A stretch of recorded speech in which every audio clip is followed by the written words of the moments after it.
रामपुर नाम के छोटे कस्बे में एक पुराना घर था जिसके बाहर लाल रंग से लिखा था, श्री राम, भरोसा, बस इतना ही।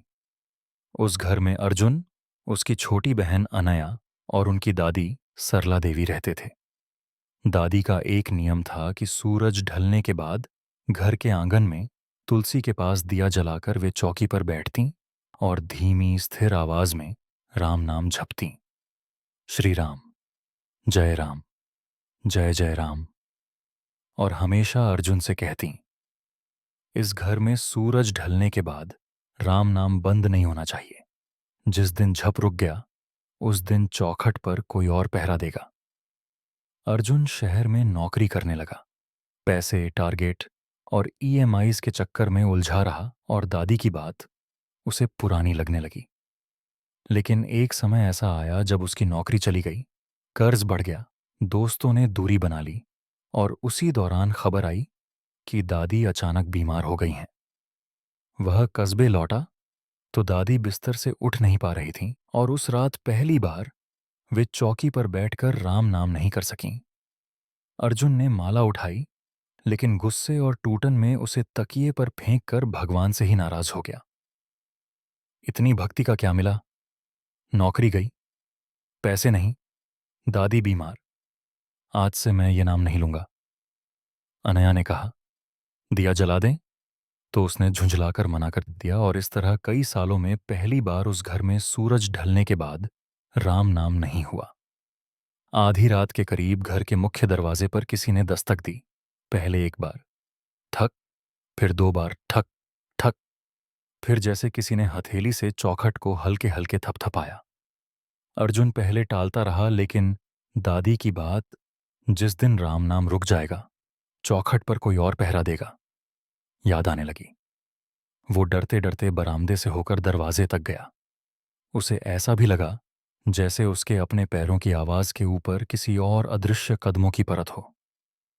दरवाजा खोलकर देखा तो गली खाली थी।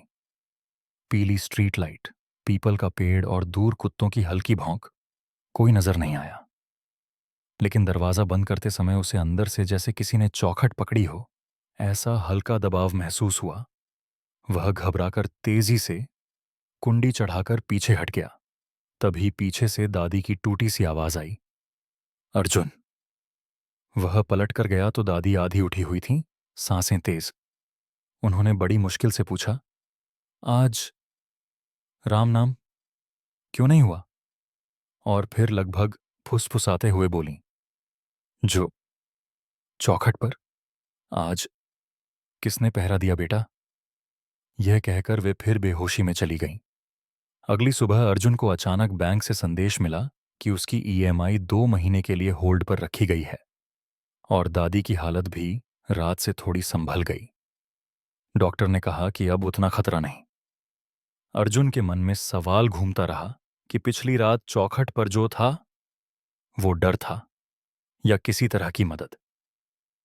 शाम को सूरज ढलने के समय दादी ने उससे कहा, अर्जुन, आज राम नाम तू जप ले। कल जो हुआ वो दोबारा न होने देना। इस बार उसने माला उठाई, चौकी पर बैठा, आंखें बंद कीं और जैसे ही उसने पहला नाम श्री राम लिया, आंगन में हवा का रुख बदल गया। पीपल के पत्तों की बेचैन सरसराहट की जगह एक नरम शांति थी। हर दाने पर झप के साथ उसका गुस्सा और अभिमान थोड़ा थोड़ा उतरता गया। झप के बाद वह बरामदे के पास गया तो देखा कि दरवाजे वाली दीवार पर खुरच कर कुछ लिखा है। पास जाकर देखा तो मिट्टी में जैसे भीतर से किसी ने उकेरा हो, राम, भरोसा, बस इतना ही। ठीक उसी अंदाज में जैसे घर के बाहर लाल रंग से लिखा था। पर यह लिखावट किसी इंसान के ब्रश जैसी नहीं, कच्ची और धुंधली थी। अर्जुन वहीं बैठ गया और उसके अंदर ये समझ पनपी कि शायद पिछली रात चौखट पर जो था वो लेने नहीं, बचाने आया था।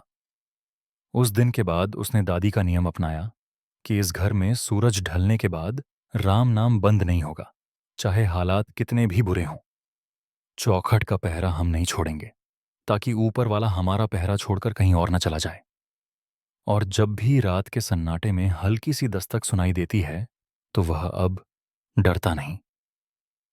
माला उठाकर धीरे से नाम लेता है, श्री राम, जय राम, जय जय राम।